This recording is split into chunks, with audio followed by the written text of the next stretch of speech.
Okay.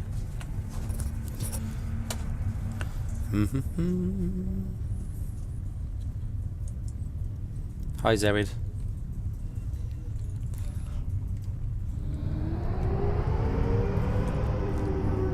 I'm going to ready up.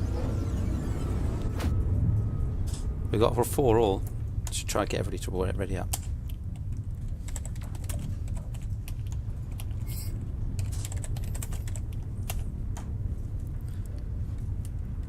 Goldfish. 5-4. No, see now I don't. Oh no, it's my side. Yeah, now everybody ready up. What? Ah! 5-4. No hard fair. luck, Jim. Here we go. See, I can't tell you what I'm going to be up to. Yeah, you can. Oh. That's interesting. I just changed ship. We are ready to jump. Huh. Hey, hopefully we weren't pressing out We have arrived. debug. Right, well, first question then, since Yeah, let's go. Zerid's in the stream, just so you know. James, would you like to tell us what you're going to be playing on this brand new wooden board that's been installed, the game board from... That's a bizarre question to ask. I'm hopefully going to be playing X-Wing miniatures. That's what I'm going to be playing on the brand new big wooden board that we have. What is this big wooden board I'm hearing so much about? Well, it's Greg's brought it in. Greg's wife brought it in. This giant wooden playing. Oh look! Hold on. That's an. You've got Chris on your side, Jim. Yeah, I know, it's terrible, isn't it? I'm waiting. He's coming. He's coming. Damage increased. See, now I didn't have to concentrate. Missed me. I had a ram with a goldfish. Get us out of the line of fire. Lost them. Sounds good. Get some armor between us. Ally destroyed. So I'm trying to concentrate now. That is the drawback, you guys have to be able to talk and play at the same time. I know. You've got to give me another question. I'll go with one, a it more completely sensible, threw me. slightly more sensible question. Okay. Any estimates for releases and game going gold? Game going gold. That's an interesting one. In the world of games as a service, that we will be forever working towards something which is golden. There you go. I think that's a fair answer. Preparing jump drive now. We are going to keep on delivering and delivering. We've got a new version we were just testing a minute ago, which we might do a little sneak preview of in a minute. In a while. That has some new features in it, and there'll be new features, including new ships, coming relatively soon.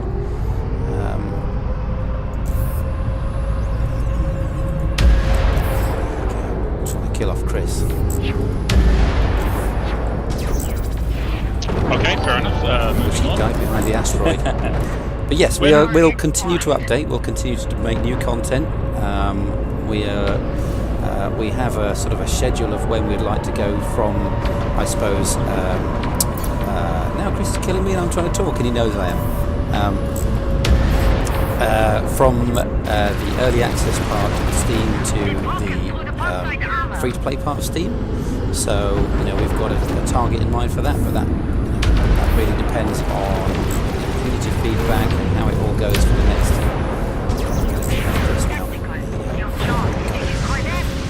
Talk to him for trying to get me while I was talking. James, hold still. Hold still? No chance, right? I'm going to do shield. That sounds like you're somewhere hiding around me. Not at all. Shield off now. No. That's some help there. Well done, guys. Anyway, there you go. So yes, that's a partial answer whilst playing. Right, okay, next question then. When will the game have the option to turn off extra effects like space dust and extra lightning, as these are fantastic but kill low-end PCs? So, we're going to do a lot of work towards optimizing for low-end PCs. We really haven't done that much at the moment, to be fair. We've got lots of level of detail to put in place. We've got general sort of engine optimizations type work, particle effect optimization. There's lots and lots of that to come towards working on low-end PCs, because we appreciate that although there's a lot of people out there with some very nice gaming rigs and our machines aren't too bad, it needs a lot of work, and we've got a few lower-end machines here that need work. So yeah, it's going to take a bit of time, but I think the important thing is if you can feed back on anything particular you're seeing that's particularly bad in the forums, let us know, so that we can do some work on specific optimizations if you think we're missing something, which we probably are at this stage.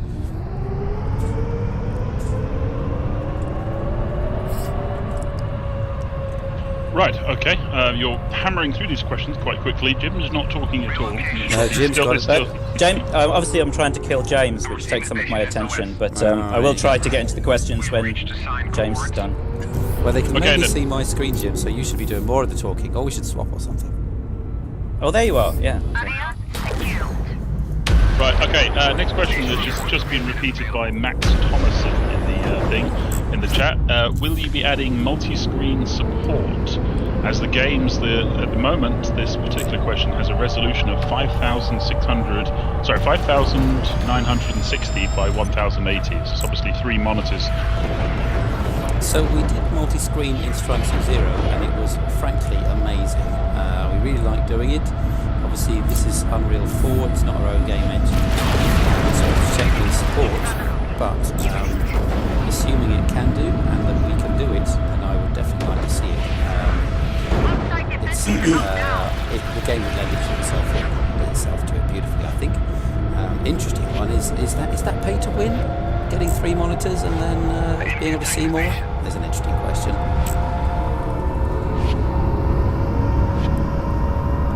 What do you think, Jim?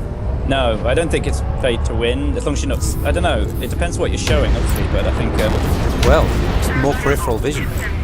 Hang on, just got to kill somebody. I'm going to stop you playing and edit. Yeah. Mind you, that's probably going to happen anyway. That's better. Running away. I'm going to I guess Did you answer the multi-screen thing properly? I think, yes, we want to be doing stuff like that, but game mode, fixing the game mode, getting some more ships in, expanding on content, I think, to a certain degree, would probably... Let me see if I can turn the game volume down a touch. It's on the left-hand screen. That does bring us into the next question quite well, actually. And this one comes from Zerid. Yeah, Zerid. Hi, Zerid. When can we hope for more ships and customization? The min-maxer in me is getting antsy. James, did you want to start that before I get into it? No, your turn, Jim. Yeah, no, sure. Yeah, the plan is, I mean, obviously in the front end, we've got some options that we want to be able to unlock. They should come online relatively soon. I think our priorities at the moment are to fix some issues with the game mode, make it play as well as it can, and then as soon as we've got it to a certain level, we're pushing ahead on adding new ships and new content. Obviously, this is a game where you're meant to have a lot of options, and we want to add them. We've got some in mind, and we'll ask for suggestions as well, but I guess having a timeline would be we're actually a roadmap.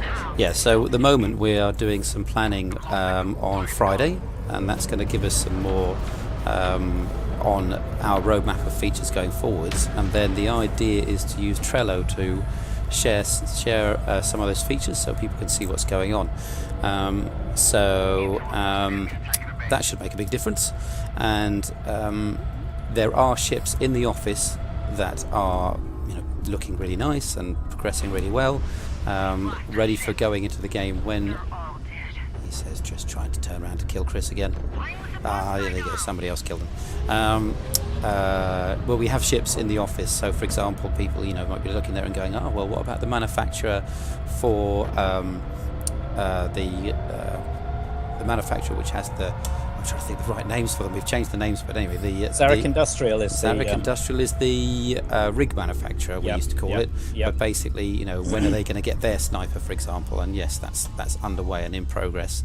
and there's a flagship for those guys as well, which looks super cool, which we've got. That's the carrier. That'll be the carrier. That will be the carrier. There you go. You see. So they're progressing. They're in the office, and then as well, as you may have seen in the user interface, there are the optional, the options, the upgrades. I went out that bubble too soon. There's the upgrade, side grades, options for the various ships that you'll unlock through progression, and they are they are very close to being usable. So they'll be available soon as well. So you'll actually be able to make some progression and get those too. What we need to do, of course, is make sure. There you go, just checking my leg. Make sure that this core game is enjoyable, which is good that everybody's been so super positive. So it'll allow us to move on swiftly to the next phase of releasing. Which will be things like progression. I mean, we basically had something in there a short while ago, but just sort of held back on that at the moment. So it's not particularly far away. But again, we want to make sure progression is good before we release it on everybody. Oh, there you go. Time to upgrade this crate. Okay then, a quick question from Twitch here. I think what he's asking is, will there be procedurally generated destruction? As in, if you take too much destruction on the bottom of your sniper at the moment, will the gun stop working, shooting down? I think that's what he's saying. I'm not sure I'd count that as procedurally generated, but the idea of having specific targets on the ships that trigger specific behavior is absolutely something we want to get into.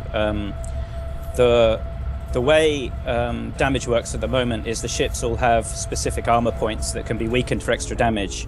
That's a temporary version of the system. What we want to have is more specific locations on the ship, so you could theoretically disable a turret on a sniper, or damage or disrupt the engines on a ship. Does that make sense? Yeah, so there will be spots on your ship that actually affect its behavior, like debuffs in effect by hitting certain spots. Whether you'll actually see parts come off your ship, that's not in the plan at the moment.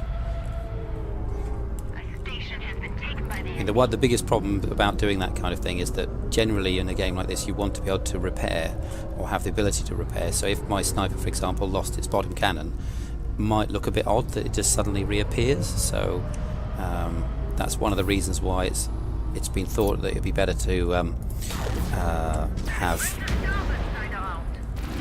There's also, you've got to be careful about how you disrupt other players' experience. I mean, you want to get the risk reward of affecting somebody's ship, but then you don't want to make their player experience intolerable. So we have to be careful. Keep finding polymer. Hang on. You can see why I'm getting owned, by the way. It's good to see. I was really enjoying it the weekend. It's good to see lots of people getting much better than us, much quicker than us. Destination confirmed. Okay then, now a question from one of our favourite, Hypergrip. Hey, Hypergrip. He's written it on the forums, but one of the promises in early access is to make. One of the promises we made in early access was to make players part of the development process. Can you give us examples of how player feedback, forum, and mumble discussions have led to design changes? Okay, so the right from the early days, it's a lot to do with watching people, listening to them, and getting their broad feedback. So it might not be something instantly. Massive feedback. I'm going to hide while I'm talking because it makes it easier to concentrate. It might not be something that's an instant feature that somebody specifically suggested that goes in as a direct feature, sort of, but more on their broad feedback of saying, you know, one thing that you've got a big problem with is this, and one thing's a big problem with that. So, for example, lots of the feedback from the playtest about, I suppose about a week or two ago, probably about 2 weeks ago, was on the lack of feedback on range. So we just were discussing it a short while ago, where the guys on the UE and HUD team were discussing how to get good range indication in there. So that's a feature. that we always felt that we needed to do more with range, but people have been making specific suggestions, and also weapons, what's online, what's offline, indicators, things like that. So that's one thing. I know there's been some very specific discussions around carriers and so on, and I think you might have noticed Jim mentioned carriers, so that'll influence that thinking. So I should be concentrating. There you go, I died. Sorry, Jim, you were about to say something. I was just going to say, I think at the moment, a lot of the conversations we've had in previous playtests have kind of pointed us to things we need to focus on within the game itself, but I think most of the community response will come when we've overcome a lot of the things we want to resolve in the game mode, in the ship balance and everything, and start expanding on content. Will be one, looking back at the amazing stuff people have put on the forum already that needs some time basically to run through it and make it a list of tasks we can do. But I think also as we start adding ships, putting those out to the community and getting a general discussion on what role a ship should be and how it should be, and so I think most of the community involvement actually is to be in as we expand the game. But I think internally we're very keen to improve on aspects of the game in the version that's on Steam, make sure that's a more enjoyable experience. And then when we start getting to all the content, or even when we get time to actually address some of the great posts, getting into those some more. But I think most of the current stuff that's most of the current influence from the community in the game has been a lot of just fixes to things that just balance changes in the way ships work. I think most of the big stuff will probably come once we've fixed things about the game mode. One of the things that bugs us most about it at the moment is the end game and actually achieving victory, which we're doing a number of things to improve at the moment, but there hasn't actually been a lot of complaint about it in the forums, but we're aware it's something that desperately needs fixing. So we'll get those kind of things sorted and then move on to more discussion, I guess. Yeah, well, more specific things, I think, as well. Is what yeah, you mean absolutely. there, But there's already a lot of good stuff on the forum that we want to get into. And conversation. I was about to show to the camera.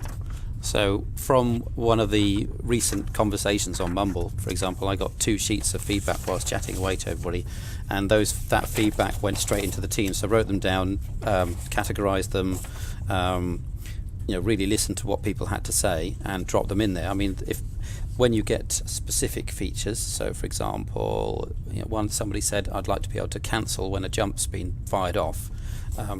That's not in there now, but that's a proposition that's been put to the design team, and who knows? And somebody else suggested, when you cancel a jump, what if that meant that you had a chance that it would go crazy and jump you to a random place in a sector? It's like, well, yeah, that's a cool and fun suggestion. It's just a matter of when and if it suits the game design. That's down to Jim and the game design team to see if it actually makes any sense if it were to go in. And quite often, because I know this, because I often suggest things, God, we're so losing, often suggest things that the design team have perfectly reasonable and logical reasons to say, you see, that won't work with this system's been written for this, to do this, and therefore it might be a big problem. If that makes sense.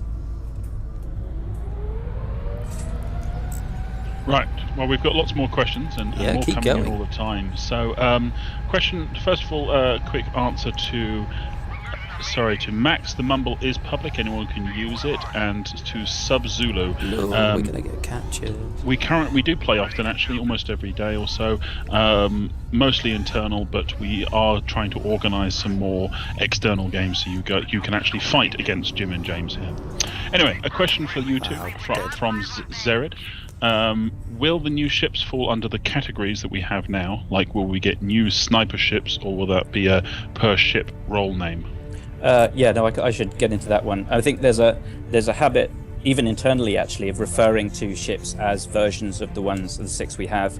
That isn't the intention. James mentioned earlier kind of the Zarek Industries flagship, essentially. It won't be a flagship. It will be a different game experience. The idea is for that one actually to be a carrier, but the premise is that all the ships will be unique. So there'll only be one flagship, there'll only be one sniper. And these names probably will change, if I'm being honest. But the idea is the ships are unique gameplay experiences that you can modify through the loadouts. But that said, if you take any large collection of sort of champions or gameplay classes, they fall into various types. So you end up with damage dealers and support and tanks. And so you will be able to broadly connect ships that way. And even looking at ours, we have the Hunter, the Sniper, and the Assassin at the moment, and they are different versions of damage dealers, and we will have other stealth attack ships, and we'll have other close-range brawlers and other long-range ships. But the idea is that they will be unique, that their loadouts will be different, they'll have a different way of dealing with the game. We do want the ships to be individual. I think that answers the question. I think it does as well. I'm just in the stream at the moment, just showing the three manufacturers. I noticed somebody said actually, are more manufacturers planned? Absolutely, oh, yes. Absolutely. We've got. It's very interesting to see. By the way, Dominion Dynamics is completely placeholder name, and I just point that one out quickly. Okay, is that we have. It's interesting to see the way they're developed. I mean, the art director here starts off with a base influence on a manufacturer style, just making sure it still feels like it's based in something that comes from reality, a reality we'd understand. So you can look at it and go, that has a level of believability, and hopefully you can see that in what's being done. But we have a wall of different potential manufacturers, and that's only the start. So very excited about that now. I'm just going to go and see if we can find another server. Jim? Yeah, hang on, I'm just going to grab... Choose a ship. So got one. Where are you going into? I can see London 7. Can you see London 7? Going in now. Okay, well, I've got a question that will keep you going for a while. Other game modes. What other game modes are coming, and what will they be, etc.? We do plan for other game modes, but I think we're very, very keen to get this one fixed first, and also ensure that when people come in to play the game, they're not split between multiple modes. So it's something we'll get into in the way that each map itself theoretically would be a game mode. But we see that as quite a way down the line from adding more content-intensive ships and weapons and getting everything into a highly polished state. So, but we do plan that. We were talking today actually about a version of the game that would be our version of ARAM. But yeah, it's a way off yet. Absolutely. I mean, we've mentioned multiple game modes, and there's a good reason why not to go crazy wide with many game modes. I mean, I've seen a few games launched in the past, and you've got it's Erridge in the game. You've got your nah. You must have heard what we were saying. If you're in your early stages and you spread yourself too thin, then everybody's got lots of different comments on different game modes, and you've got to try and make them all improve in an equal measure across the board. So what we want to do is make sure we have one core game mode that we spend lots of time to making really good, really core, really solid, and then we can expand out on that. And that's got to be the way to start, really, rather than going, we could have 15 different game modes, especially when if you've in your early days, if you spread everybody across those different game modes, then you have quite a thin player base, might wait long time for matches and so on. And one of the things that we know from some of the successful games is time to wait for a match is really important. You want people to be able to get in, get out, have fun as quickly as possible. So you don't want them hanging around waiting for games to build up. So there you go. Right, well, on that note, a follow-up question. Are we going to change the amount of players in the game? Because at the moment it's 5v5. Do we have plans to make it 10v10, 20v20, or 100v100? 100v100 is never going to happen. Unreal 4 is good, but I don't think... it might be able to support that, but certainly... There has been a lot of discussion on the community all of our ships in all about... our detail. I don't think 100v100. But different numbers. I'll leave... Sorry, Jim, you start talking. I was going to say, there's been a lot of discussion on the community about larger battles and everything else, and obviously you want to see massive battleships battling it out. But I think what we're probably going to do is, with 5v5 as a starting point, and we feel that this game mode and this map probably extends beyond that, possibly 7v7, maybe even 10v10, but we want to take care and make sure that everybody can get a game and not everybody's not thrown into one. So we're going to take time, but there's two versions of the answer. One answer is we do see this game mode expanding beyond 5v5, and not. I mean, maybe 7v7, unlikely 10v10, but or 5v3 as we currently have. Where'd everybody go? But that doesn't mean we couldn't have game modes that do support more players. The thing is, again, you're into different game modes, and with larger players, you need a bigger player base. So we have to earn that. I think you have to earn the right. I think what's interesting is that when we were doing some initial testing, we actually had a bug that meant we could go way beyond 10 overall players, and we were sat there with 8v8 and things like that, and it was good. It was good fun. But again, the key thing here is that we make a game that everybody feels they're having fun playing and it works well. And then we can start tinkering around a little bit more, and that's not particularly far off necessarily. And the other thing is that we were talking about is sort of some interesting things whereby we might be able to do some test branches type thing, whereby we do some testing with more players. So actually do a test with more players. That's not necessarily the main branch. I mean, Steam supports sort of beta branches, and we might be able to do some testing there, get you guys in as a community, see what you think, because that's got to be the key thing here, is seeing what you all feel, because we might have one feeling back here and you might have something else completely when you actually give it a go. Yeah, I was going to add to that we were actually talking about this yesterday, that with the idea of an experimental server, an alter branch, is great for us, because it means when we get these early ships running, we can release them into a sort of special test bed where we can play with them and people can give feedback having played them without releasing them into the main game, so that we still have time to polish, we can still fix them, but players can get a chance, albeit in a risky environment, because you never know what's going to happen, that they can test the ships out and give us feedback on it before we release it.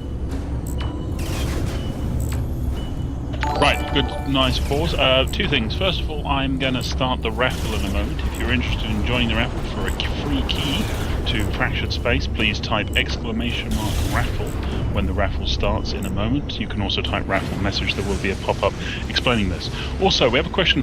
What are we going to do about server stability? So server stability has been improving all the time, and one of the things about being in early access or being in an alpha is that we're all taking part in some level of testing, and what we've had is definitely an improving stability day on day. It might not be so obvious that it's happening, but it's definitely happening, because we can see the stats, we can see the numbers proving that our stability is definitely up from where we were in the first few days. Now, why aren't I capturing? Sorry, there you go. But server stability, of course, it's one of the key things, because we were actually having people being not just server stability, but actually being bumped out of games. And when you've got a 5v5 game, it's going nicely, and then a couple of people get bumped out, then the rest might think that there's no point in carrying on, and then the game sort of collapses as a game. So we've been working on that, and also in the next version we have introduced join in progress. Not that this is a long-term solution, but this is a short-term thing, which means that people can jump into games and join in and keep team sizes up and so on. And actually, it works fun. We actually had it once before, but it's been it works well. Oh, there's goldfish. Where'd he go? I do believe they've jumped to a new sector. My droid told me they've jumped to a new sector. Is it a droid or a robot? Hi, Jim? James.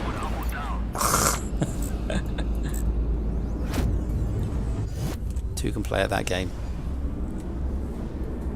Right, okay, then, and on that follow-up question, this is from Hypergrip, in what intervals are you planning to roll out patches? Will we see a lot of similar hot fixes, or bigger patches with longer wait between them? So, I think it's a mixture. Jim sounded like he was about to answer that. I heard there's going to be a lot of patching, trying to fix balance issues and stop James blinking so much. There'll be another answer, that features or things that take longer times to develop will take longer. So we'll be adding a patch a week, I'm sure, just adding specific things or short-term features or bug fixes.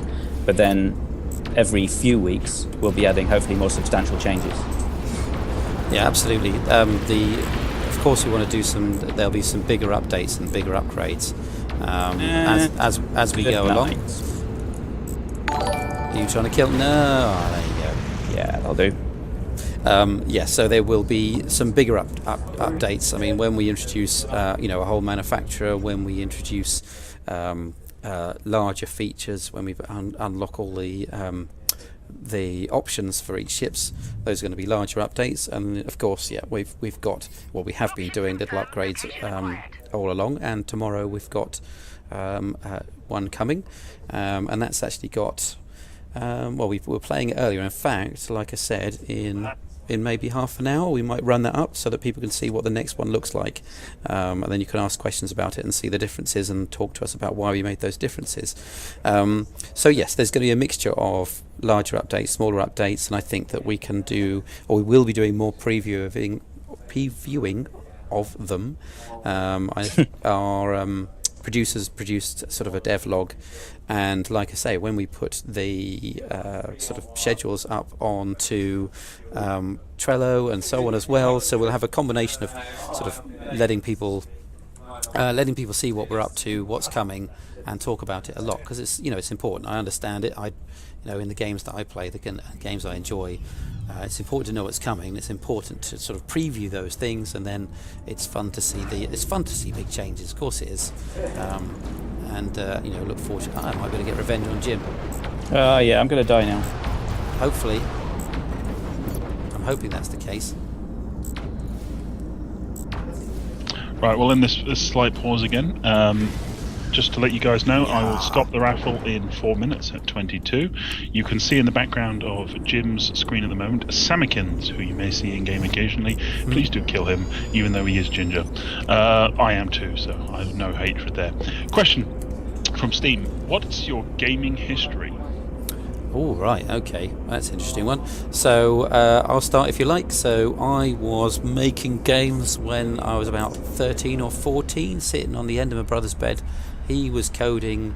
We were both reading out of magazines code. He got more into the coding side. I was doing the art. I was doing pixel art, 8x8, 16x16, black and white. In the early days. Then I sort of went away from making games for a while. Didn't really think about it till I was at university. Not that many years later, but a good chunk of years later. And then, I should concentrate again. And then in university, one of the guys had an Amiga with a 3D package, and I was really good at doing certain types of drawing, sort of technical drawing type things. Gave it a go. Oh God, it's Jim again. He knows I'm having a conversation. Yeah, harsh. Easy target, easy meat. I'm running away. It's okay. I think. So I'm going to let somebody else. Exactly. Let Zeri get you while I go and capture this one. Now where did he go? So yes, at uni got into doing 3D art, and then did a couple of years worth of that, getting better and better. And then I see you did follow me after all, Jim. It was a bluff. I can still blink away though. Got 3D art, and then got my first job actually doing 3D art at what was a flight sim company at the time. One way of getting the game industry, because there used to be more flight sims back then, PC flight sims, and then they started on their first game projects. But I got thankfully recognised as not just a good artist, but also somebody who could lead a team. So I ended up in charge of their first game team as a company, and then we can see you, Jim. And then he's still going down. Yeah, there you go.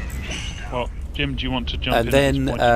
Then progressed through that company, and making lots and lots of different games. So that's the vague version, as opposed to exactly the games we made, because I'd probably have to really good think about that. That was a long answer. Yeah, Jim, do you want to jump in with a slightly briefer history? Yeah, of your I mean, games? it's funny because the UK games industry is sort of spread across the country, but somehow you always end up meeting the same people at different companies. So here, for example, we've got a lot of people. We've got people that worked with.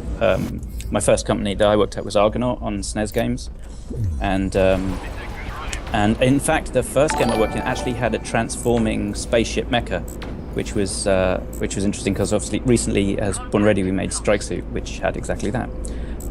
So I started out at Argonaut and worked there for a long period of time, along with some of the guys that are here, and then left games for a little while. I wrote professionally for a while, and then eventually rejoined the games industry at Kuju, which was James's studio, and worked there for a while on a number of games, including some nice multiplayer experiences, again with some of the guys that we now have at the office. So it's I think kind you of, should mention what that is actually. We worked Well, on Dark Messiah of Might and Magic. That was great. which was It was a really good wonderful thing. experience. Yeah, it's basically Arcane, who recently released Dishonored a long time ago, made a Might and Magic game, Dark Messiah, and we did the multiplayer on it, which was this wonderful multi-map tug of war, class evolution FPS fantasy game. And there isn't really anything quite like it at the moment, and it has a lot of mechanics that you see in Sniped. a number of other games now, but it was really interesting, and so we worked on that. We worked on a number of other things, including Geometry Wars Galaxies, which I like to mention because I love that game so much. And excuse me, sorry, Zerid's going to kill me in a second. Oh, he's gone. And then where was I? And then we then QG Studio became 66, and we worked on a number of great digital distribution titles,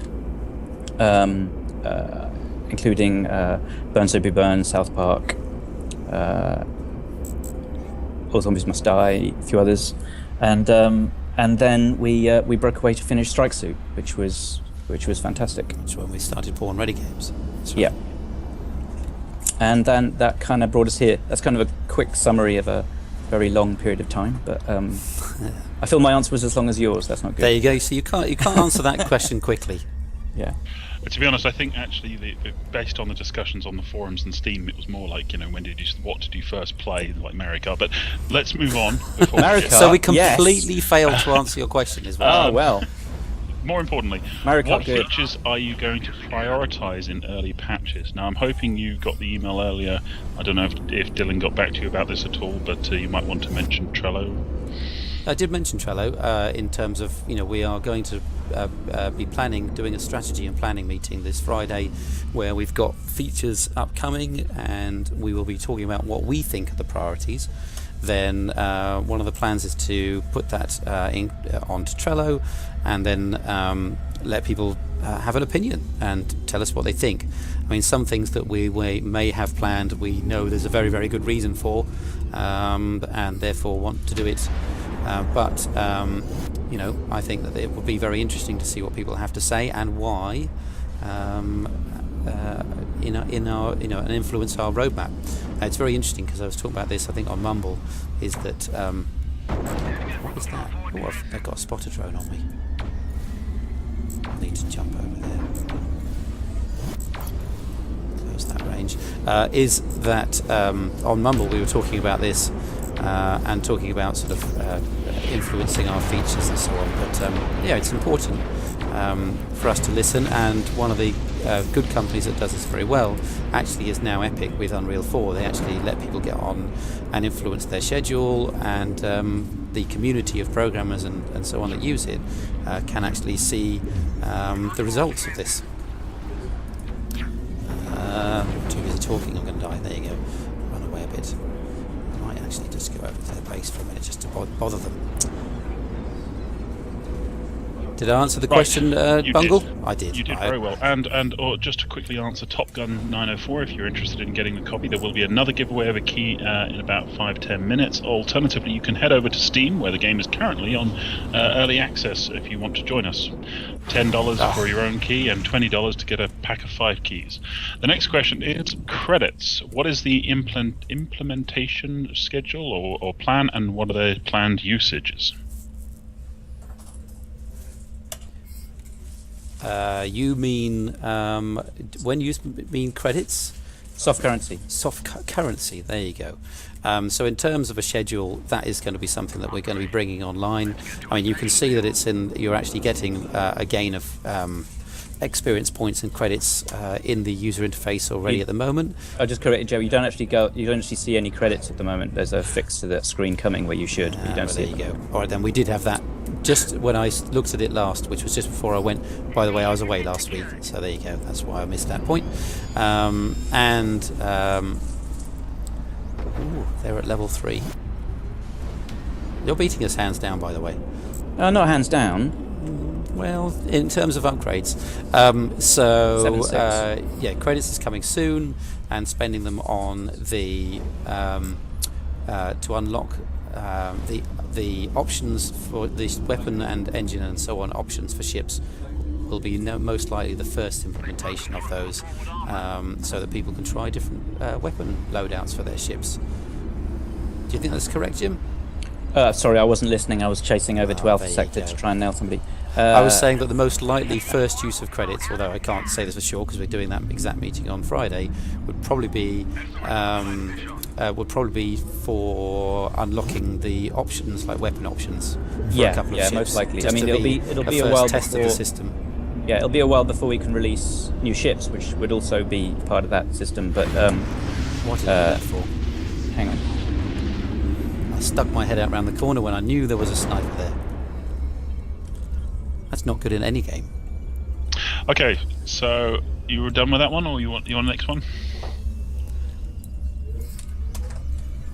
No, Zerid's always jumping away. Yes, that's So, fine. Yes, carry on. Okay, so a question from Max Thornerson in Twitch. How will the free-to-play model work? Is it pay to unlock using as a shortcut instead of grinding, cosmetic things, or you pay to get certain ships and weapons? We haven't fully decided. I know that sounds super vague, but we've got options. We've seen what other people have done. We will probably do a few implementations, and people might well say, "Oh my God!" By the way, that's not them saying, "Oh my God!" That's just me suddenly running into an area where all the enemy are. Awesome. I could just jump up on Jim. I mean, while you're doing that, I'll say we got. Go on then, Jim. You carry on while I kill you. Yeah. So as James says, we kind of do want to try some things out and get people's feedback. But the current intention for soft currency and experience, which is credits, I like using credits because they use it in Firefly, but is basically that through playing the game you unlock more options to play. So yes, you'd play the game, you'd unlock more ships, you'd unlock more loadouts, but the idea is that none of these are actually an advantage, they're just different ways to play. But we're open to this, and we do want to implement things, let people try them out and see how they feel. I mean, progression systems like that, when you unlock new content, like they use in World of Tanks or Star Conflict or War Thunder, are fine with some people, and some people have issues with them. So our intention, for example, is that the first set of ships will be all balanced to each other and theoretically could be listed from a single tier or could be spread out across unlock tiers, but they would all be balanced. So it'd be very easy for us to change the way we unlock those or make those accessible. But we want to try a few things and see what you guys say. Yeah, I mean, one of the obvious things is going to be cosmetics and cosmetic changes, because we've been quite open about that. Doing different ship sort of model types that have, the only thing changed is cosmetic, but they look different, or they might look different model and texture-wise, or just texture-wise, that kind of thing. I saw somebody then. Those kind of things we think would work well and be good to be part of a free-to-play model, and then the crew as well. We've talked about that openly, in that we have the crew as you hear at the moment, talking away, and those are jobbing voice actors. We get to do that, but one thing that we think would be awesome, and lots of people have told us so, and I died just as I was jumping out. Good shot, Justin. Just as I was warping out as well, is to have what we would call I did though what we would call celebrity voiceovers, well, known actor voiceovers, and those would come from we've got a long list, and we're listening to what the community have to say and so on, which is what it could be an actor that we've seen in, as Jim would say, Firefly or Star Trek, or actually quite a few different things we've got suggestions of, but having those as crew that you would actually pay for and enjoy. And one of the things that you can hear the crew like that, just chatting away back to you. Oh no, somebody's at my base. And not only that, but the crew will actually be able to taunt in time, so that when you're hovering over an enemy and you've got them targeted, you can taunt them with a taunt button, and then the enemy will hear whoever it is that you've picked insulting them or telling them something about how they're going to die. Jim's the best one at writing those scripts. I'm not going to suggest what they'll say, but yeah, and some people might be surprised how we've actually gone for some. We're gathering the price and the costs for some reasonably high echelon voice actors, which I think would be amazing to get in the game. And I know that if it wasn't me making this game and I was playing it, that if I saw them listed, I'd pay good money to have them as my captain. Right, I'm going to jump in there. Sorry, guys, we've got running out of time. First of all, I've opened a new raffle. Yeah, you've got 9 minutes left on the proposed stream time. Really? In that case, raffle is open. Do type raffle if you would like to win a fractured space key. I may do 2 draws on this one just to see what we get. Next question is, how soothing was Jingle's voice when he visited you? Hold on, before we talk about that, just a second, because I thought we were going till 9, so I was going to propose that Jim, if you're up for it, we'll bump out, although I know we're really enjoying this game and it's going to upset people in it, but we can actually run up with the current build, which will be released tomorrow, and we can talk it through. I don't feel it's right to leave a game. I know, it doesn't feel right. Well, how about you try and win really quickly? Okay, as long as if Zoe promises not to kill me again. Well, we can stay on the stream for a bit longer. I mean, I don't mind. Feel free. I don't mind. Bungle, up for that? Yeah, no, I don't mind. In that case, let's try and see. Let's try and finish this game, and then. If you're going to jump off this screen for any reason, don't forget to switch to your other screen so you can play the trailer. Oh yes, that's true. I've got to remember that functionality. Right, Jim, you've got to try and win now. Sorry, what was your question? It's a bit of a quick question. How soothing was Jingle's voice when he visited? Very good, very, very soothing. He's a good guy, actually. Really enjoyed having him around the office. He's good fun, and well, as you know, Bungle, we were having particularly good nerdy conversations. He's much like we are as devs, as in loves the games and has an enormous amount of history to be able to talk about. You're going down. To be able to talk about games he's played and games we've played, and like we just were talking about who would make a great voice actor for a game, and all this kind of stuff. So he was a good guy to have around. We enjoyed having him in the office, it was kind of our kind of guy. Good. So this question is actually a hot issue at the moment, so I'd like to get this in. This is from Kirst on the forums. What are your plans concerning area of service? Are you going to expand it and have a more global release at some point? Yeah, so the global release, absolutely. I mean, this, it may sound like a huge ambition, but we think through creating a great game, being free to play, and going global, that we can create a truly huge game. a space game that people can enjoy all over the world and in large numbers. Obviously, that's a big ambition. We shall see. But at the moment, we have restricted the release to sort of Europe and sort of North America, and that's mainly because the way that these games work often these days is that you will actually find you need a good distribution partner for other territories. I mean, we're only a little office in the UK, and yourself, Bungle, and Ben, are not necessarily going to be able to handle a planetary community management and publishing.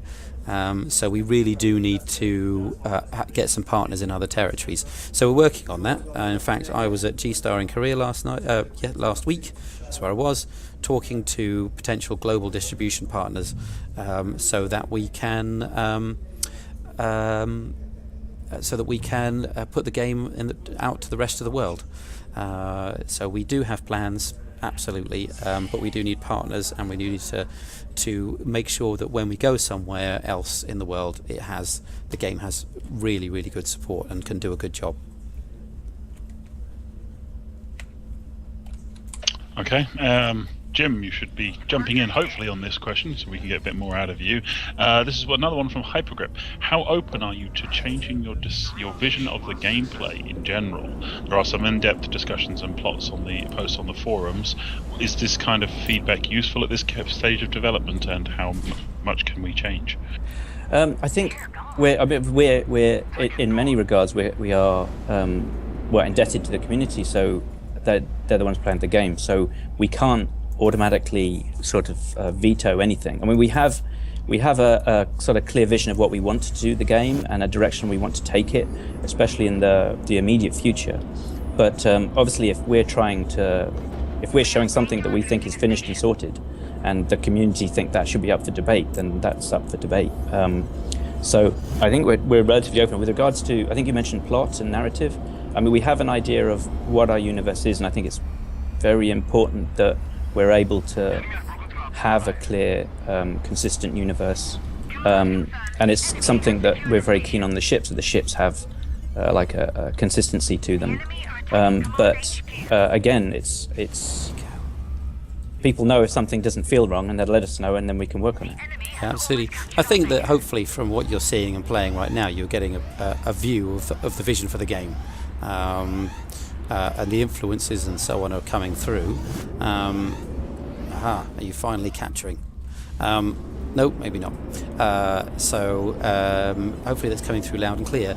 I think what's important is to let us know your feedback through the forums and through Mumble and through chats and through things like this, and let us know what it is you think would be somewhat to change. I mean, we're not going to suddenly change into a Candy Crush clone, but what are the bounds of the things that you would like to see changed? What could we work towards?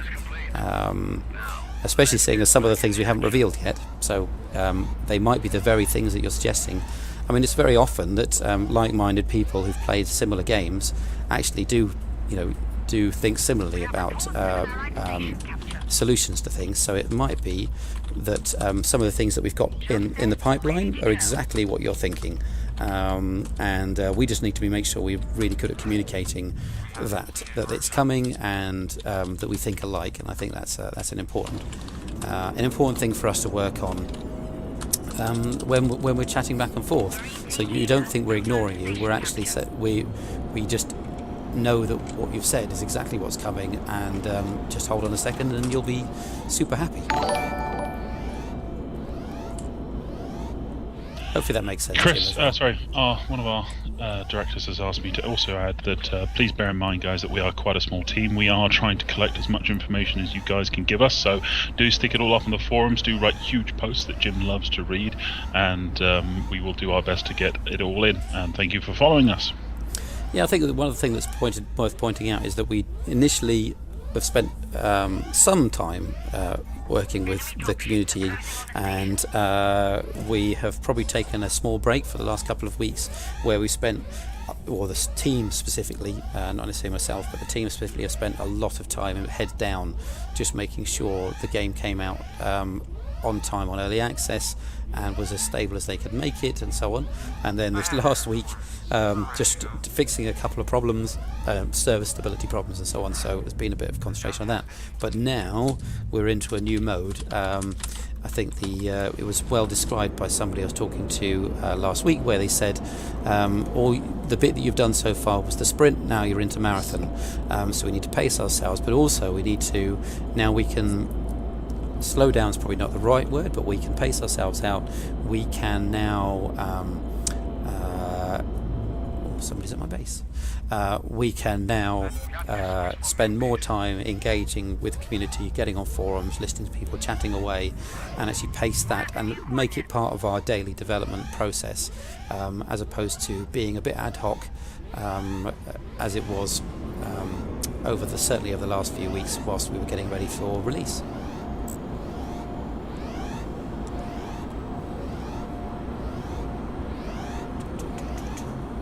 Sorry, I was just typing a quick question. So, another question for you. AI ships, whether it be allies, creeps, filler players, what's the plan? So it's interesting because there's definitely an important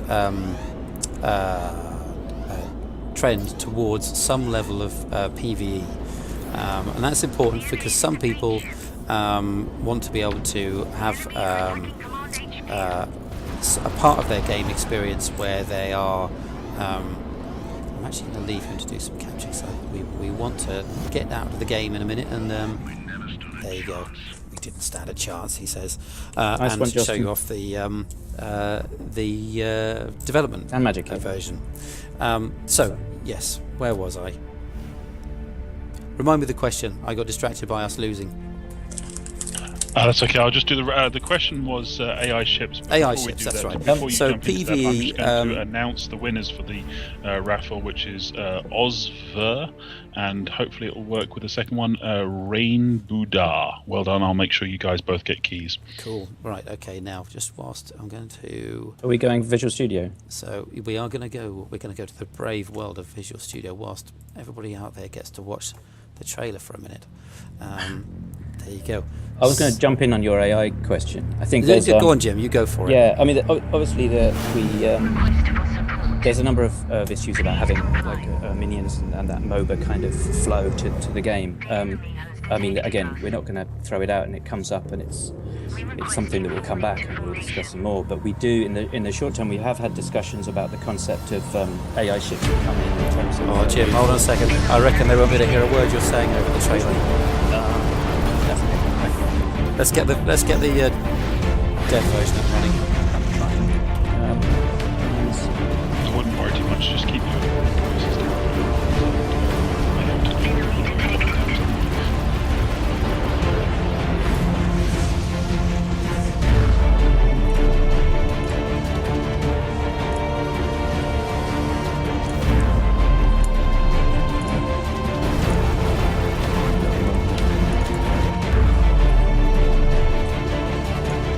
Launch may confirmed. Drones away.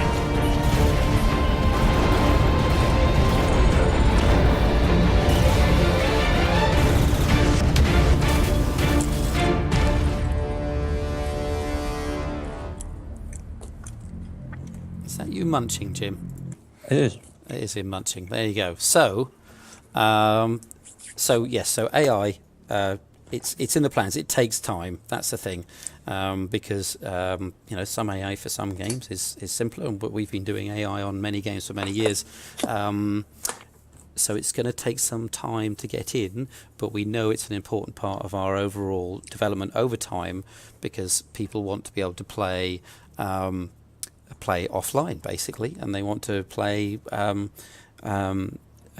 without necessarily the pressure of a real human team that's either against them or with them, or actually with them and against them in some cases as well. In terms of creeps and things, I'll actually hand back to Jim for that one. Well, yeah, I think And AI is a big thing. Is AI is for bots, for training, and for solo play, and our ships is relatively complex because the ships are relatively complex. But there's also AI in terms of the minions you see in MOBAs and that kind of gameplay style. It's something that we'll continue to discuss. You need some way that pushes the game forward, and I think we're not intending to go as far as minions, but we have discussed the concept of AI-driven capital ships that come in as reinforcements or under a special ability, or possibly even our version of an ultimate. AI-controlled entities within the game is definitely something that'll come online in a number of different ways, and when kind of depends on the complexity of it and when we get time to address those. Because at first, game mode and ships, content, loadouts are going to be more important.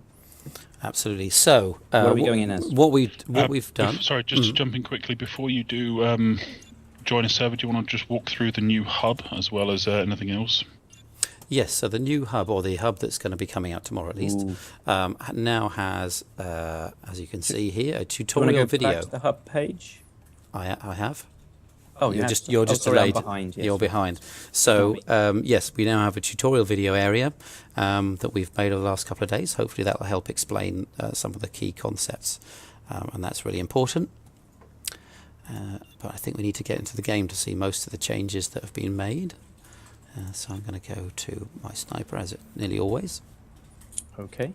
Is there a particular ship that's got any features that have changed here? But it's more about the mode and upgrades. Most of the point. There's some little fixes here and there, but the main point is the short-term solution to end game, which obviously we just experienced, which is the mode. Okay, so we're now on internal mode here, so we can then go into internal server. Right. Okay. Then a follow-up question, if you're ready for one. Fire away.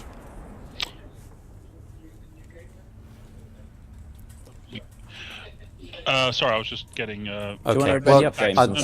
Well, before we ready up, you may notice that now we're in the ready room. Up at the top middle of the screen, you can press F1 to change ships. So what we've done is, before we actually get in the drafting screen, where people will be allowed to pre the match actually choose from their ships that they have in their roster, we have an interim solution which is allowing people to change ships. Now this is in reaction to occasionally when we were playing at the weekend, you go into a game and it's 5 flagships against 4 snipers or something like that, because that's just what people have picked. So now you can get into the game, you can look around you, you can look at what other people have, and you can change your ship if you particularly want to something else to suit what's in the team. That's one particular change, but now I think it's worth us getting ready and actually flying around and doing some stuff. The other thing that's won't be so clear is that, as you can see, we've got 3v2. That's who we got in the office here at the moment.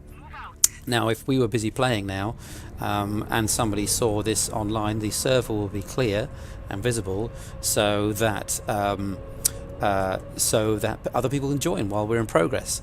I mean, it works okay at the moment because we haven't got like a persistent currency system, and we're not concerned about it being seen as something that means that people are cheating, because it's not really cheating, but it means people can leave and join in progress of a server, so it keep the numbers up.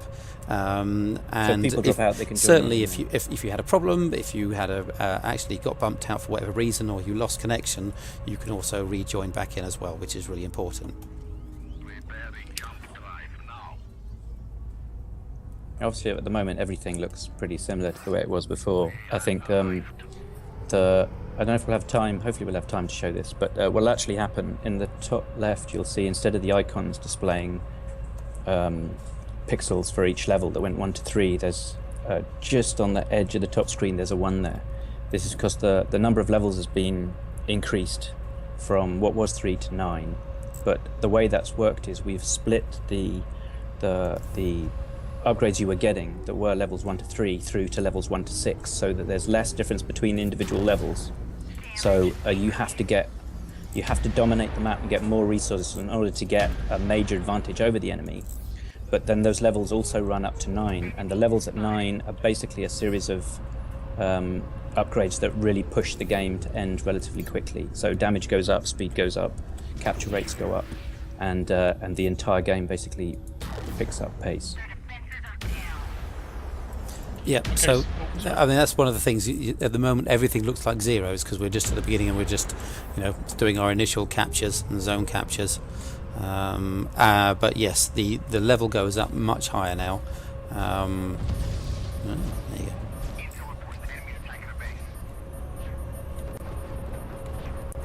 Quick question that's just come up on the Twitch, which is interesting, from Valerium.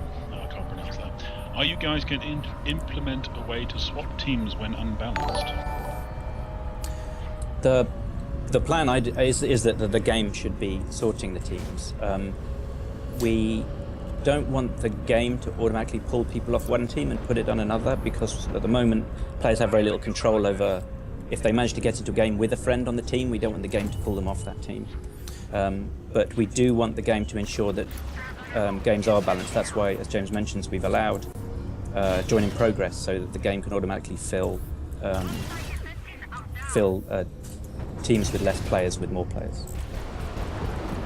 Yep. So auto team auto balance. I mean, it's it has been in some FPSs. If we did it, it would be a very short-term solution. What we're going to do is try and see how it goes in terms of using the rejoin join game in progress and rejoin. See how that goes. But all of these are until we basically have full matchmaking. And then we have the game balance such that people won't be so necessarily keen to sort of nip in and out of games. Yeah, gotcha. So yes, it would be a short-term solution if we felt that the game still needed it whilst we were still working on other aspects of the game, if that makes sense. Right, yes, sorry, I see that, Killer Pigeon. We're more or less wrapping up now, so I'll worry about it for the next stream. There's a question in the chat which I'd like to go. From DH Peppers, will there be lock-on targets similar to you have in World of Tanks, so you'll be able to move without having to constantly keep an eye on your target? So auto lock is on a list, and I think it's one of those things where we would try it and see what would happen. We want to make sure our game requires a good level of skill. So it wouldn't be a foolproof solution, but then the auto lock in World of Tanks isn't foolproof either, and that means that if you're a newcomer, you have at least a chance. So I can see appeal to it, and it's been discussed. It's just not been the highest priority at the moment, and part of the fun, of course, at the moment is that element of locking on and taking the skill, the skill of the shot and so on. As I am just doing a bad job of showing right this second. And you dead again. Just about to hit my shield. There you go. There you go. So as you may have seen in the top left-hand corner now, we went from level 0 up to level 1, and now you can see 2. So actually it will just slide through upgrade levels in the corner. If you guys allow us just to dominate the map and slaughter you lot, then we'll be able to show higher levels quicker. Yeah. Equally, since James is the one who's on the stream, you should perhaps back off and let us dominate. There is that, yes. I should back off and let you dominate. I have a No, question. he's saying I should die and you should win. Ah, right, yes. That is absolutely true. I think he's saying that because he's on the same team as me as well, That's by exactly the way. why he's saying it, yeah. Okay, this is a bit of a long question. So it's from the forums. I noticed that you decided to get rid of Newtonian physics. Are you planning to enable toggleable, configurable inertia dampeners, so thrusters firing in the opposite direction to slow you down? I think. Go on, Jim. Go ahead, James. No, I was going to say I think that's unlikely, mainly because if one team or one player was using that option, then that means that we have to balance the game for people having a different handling, and that sounds tricky, I would say. I think one of the things is what we tried to do is take something that's relatively complex, which is orienting a ship in 3D, which everyone goes really, really easy. We've played loads of space combat games, and that's true. to a certain degree, it becomes instinctive. But we also have ships that have multiple turrets and multiple orientations and multiple weapon systems, and we need a way to control the ships that's relatively accessible. So that's the reason we have the model we have at the moment. What we want to do is have the ship fly relatively simply, but respond with verniers pushing it in a way that feels like it's operating correctly. But there's always going to be a balance between getting something that as many people as want to can play, and something that has that level of simulation that a lot of the well-publicized dogfighting games are going for and doing incredibly well. Absolutely, it's got to feel playable and accessible for play, but with a level of complexity that comes as you progress in skill and as the game, I guess, levels up around you. Who's that? That's Bungle. It's interesting because I appreciate that it would be fun to try. Maybe we'll do it in a test branch one day and just see what happens. See if there's some crazy thing where it has physics. Well, on that, there is a follow-up to that question, which is part 2. If not, are you going to add the effect of thrusters firing to slow the ships when a key isn't pressed to satisfy my inner physics nerd? Well, that's a good point, actually. See, most of the rest do actually do that, but actually it's a very good point that we're all in the central base. What a surprise. There you go. Let's do some... I think we have that. Obviously, we have verniers firing when you hit keys, but yes, we don't have verniers firing when the game automatically slows your ship, which is a fair point, and I don't see a reason why we shouldn't. You hit my shield. Well, if you guys will leave me alone so I can ask the next question. Apparently not. It's not us. We're shooting each other. As a question from Zerid in Twitch, for such large ships, everything but the flagship moves at such a speed that it makes it feel like it could be a much smaller ship. Is there anything planned to, quote, magic that into being okay, or is something in the process going to be tweaked? So basically, he feels like the ships are a little bit quick and nimble, and don't necessarily feel as big. It's interesting because we've had, I suppose, different feedback to Zerid perhaps on that, or varied feedback in that we've had pretty good feedback in that they feel nice and big and chunky, and some people are feeling that they move a little bit slowly for them. So I think it's an interesting one, I suppose, and we will have some ships that will feel more like the flagship, the carrier that's coming, for example. But it's a matter of balancing those up, and some of the small ones are smaller, so they do nip around a lot more. But I think it's a valid point, and it's always a thing we're kind of caught between, which is that we want these to feel like big ships, but we need them to be playable.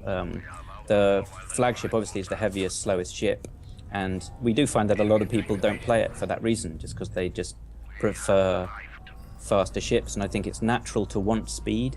When you make a dogfighting game, a space dogfighting game, or even a jet fighting dogfighting game, we've done both.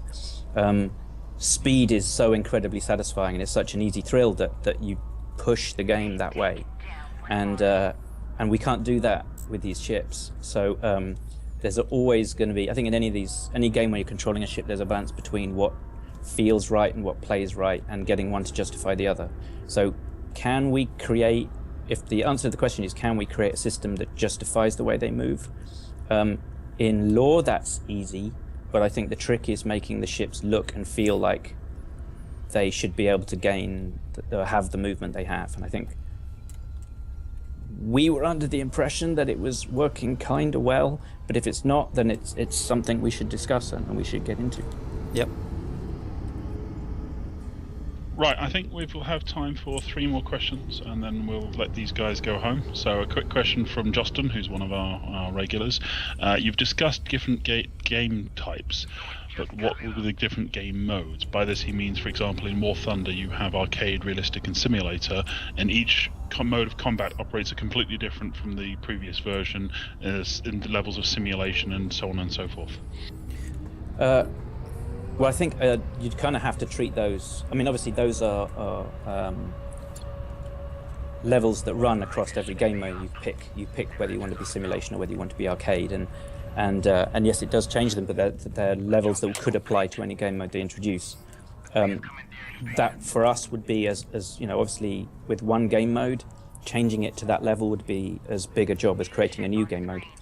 I think it's something that is possible, but as we were saying before with the game modes themselves, at this point, splitting the number of players between people that would prefer to experiment with a simulation and an arcade one means that we have less people and less games and less people playing together. So later on, I think it's something we could explore as part of the expansion of game mode and options, but I think it's not something we get into now. I think it's one of those ones where when people are talking about the Newtonian physics, I mean, what is a simulation when we have our sci-fi universe that there could be any law reason for how they fly and dampen the Newtonian physics and so on. So what is simulation in that regard? But it would be an interesting one where you had, it's a simulation of Newtonian physics, and then people could play as long as everybody in the match was playing exactly the same all together in that mode. It could be very interesting and very fun. But one we will try. But as we've said before, our I'm getting absolutely slaughtered. Our key right now is to create a solid game mode with solid spacecraft, with all the upgrades, and those have all got to work really well, and we've got to be really satisfied with those as well. And so have you, before we go off exploring lots and lots of different things to do. I think what's really nice from everybody is that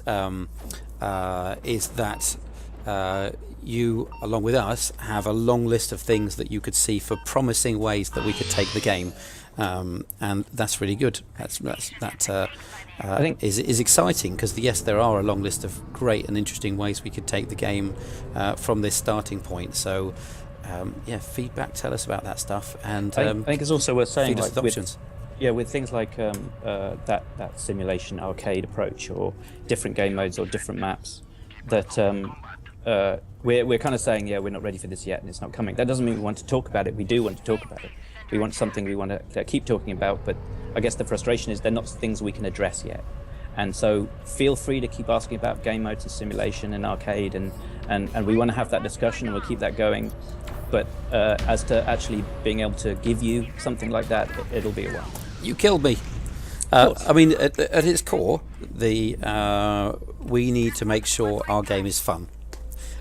So we want to make sure what you've got, what you get given, and you get to play in the first instance is fun for you, and fun for the people that come on board at a later date. I mean, appreciate that once you've played a game for a while and you've been, then you want more, and you want more exciting things to come on board, and so will we. And like I say, we have our feature list, and we have more fun things coming. But it'll be good to hear what you think could be a fun way of expanding on what we've got. But fun has to be at the core of what we do, and we have to be ever so careful not to break the fun, because we've seen people do it, and it's surprisingly easy to do. And now we've got a live game. It's not just us that could suffer for breaking the fun, and then we go, oh no, we'll fix it because the game's not even out yet, it hasn't gone gold, which is what somebody said at the beginning. We've actually broken it for everybody out there, and have to fix it because we've damaged the fun. I'm going to jump in quickly here. I have seen games do it. We've in fact now lost the match because even though there were two of us and two of them, they were level 7 and we were level 1. No, there were 3 of them. I'd like to point out on that, as to the map there was a good 10 minutes shorter than the other one, and to be fair, we had dominated the map completely, but that is an example of how the level system can accelerate the end game, and you can push forward quicker.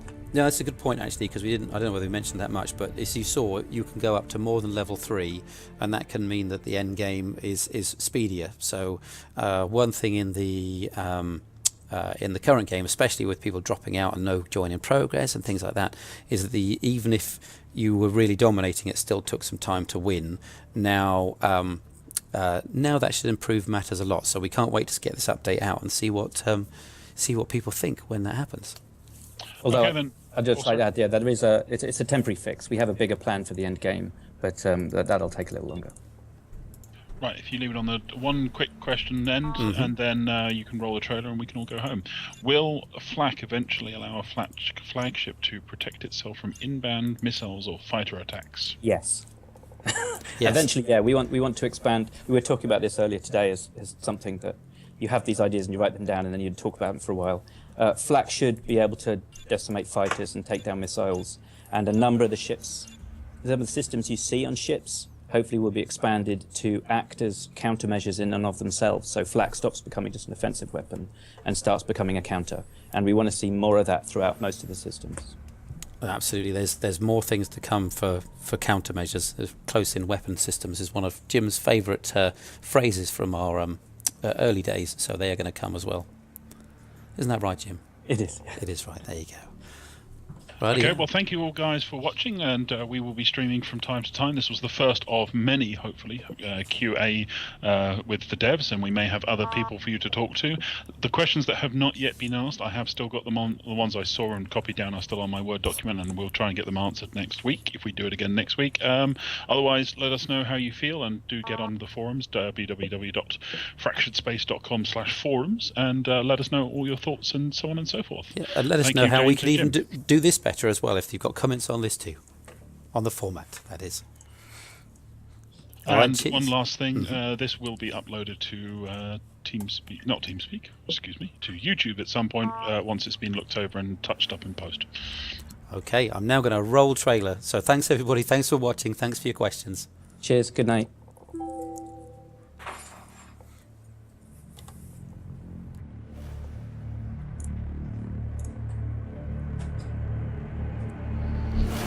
Request for support. Please comply. The enemy has detected us. We request you fall into formation.